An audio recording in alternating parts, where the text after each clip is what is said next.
कह रहे हैं कि मैं पूरे चक्रवर्ती तूफान को कंट्रोल कर सकता हूं पर मन को कंट्रोल नहीं कर सकता। चंचलम ही मना कृष्णा।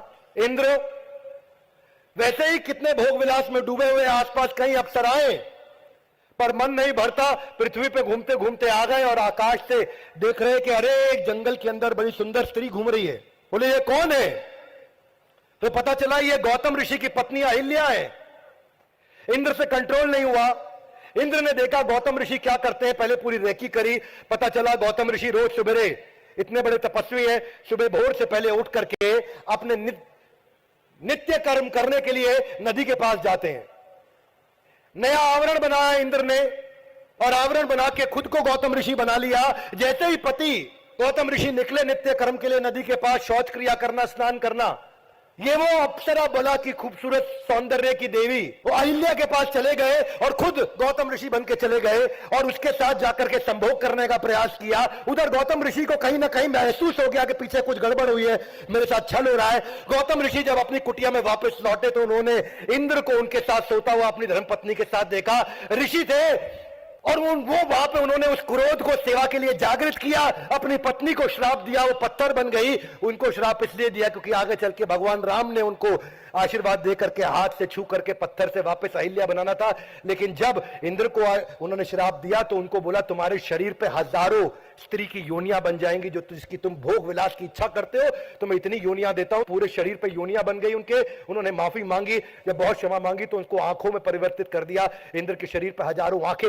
ये क्यों? इंद्र जैसे इंटेलिजेंट व्यक्ति से भी हो जाता है और ये हमसे, मुझसे, आपसे, किसी से हो सकता है। भोग ऐश्वर्य प्रसक्ता नाम तया भृत चेतसाम समाधो ना विधीयते। ऐसा आदमी समाधो मतलब हाथ आगे लाइए, कम ऑन, एक ये जो समाधि हमने पिछले श्लोक में समझी थी एक, आज उसी श्लोक का, क्योंकि भगवत गीता जो है वो कंटिन्यूएशन में एक के बाद एक चर्चा चल रही है तो वो रिलेशन है पिछले वाले का इससे। और आप यही देखते हैं कि आज हम गोवर्धन पर्वत के साथ में परिक्रमा मार्ग के नजदीक बैठे हैं। दिव्य स्थान है तो यहां इंद्र को याद किया तो इंद्र की हमें गिरिराज जी की लीला भी याद करनी चाहिए। जब छोटे भगवान कृष्ण उन्होंने मना किया कि भाई इंद्र के पीछे मत भागो, गोवर्धन की पूजा करो, तो इंद्र को गुस्सा आ गया। इंद्र ने बोला कौन है ये बालक, बचाएगा तुम्हें गोवर्धन? बचा लेते हैं।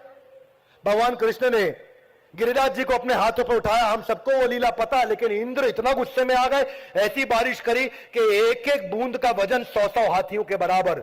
इतनी बारिश करी कि इंद्र थक गए, पर भगवान नीचे मुस्कुराते रहे। तब इंद्र को समझ में आया अरे गड़बड़ हो गया। भोग ऐश्वर्य से सबसे बड़ा रिजल्ट यह है कि एक आदमी जिसकी कोई, एक समझो सरपंच है, वो भी अगर भोग ऐश्वर्य में पड़ जाता है तो प्रधानमंत्री के खिलाफ इलेक्शन में लड़ने की बात करने लगता है, भाई संभाल लेगा। इंद्र के साथ ऐसा ही हुआ। ऐसा नहीं होता कई बार लड़के लड़के आपस में ड्रिंक, भाई आज भाई गाड़ी चलाएगा, वैसा ही हो गया उनके साथ में। ये इंद्र कौन है भगवान के सामने, लेकिन भगवान से लड़ने पहुंच गया। हाथ आगे लाए, क्यों? भोग ऐश्वर्य प्रसक्ता नाम। The problem with bhog aishwarya is that you immediately get distracted and illusion to this extend. इतना डिस्ट्रैक्ट इल्यूजन हो जाएगा कि समझ में नहीं आएगा मैं लड़ किससे रहा हूं।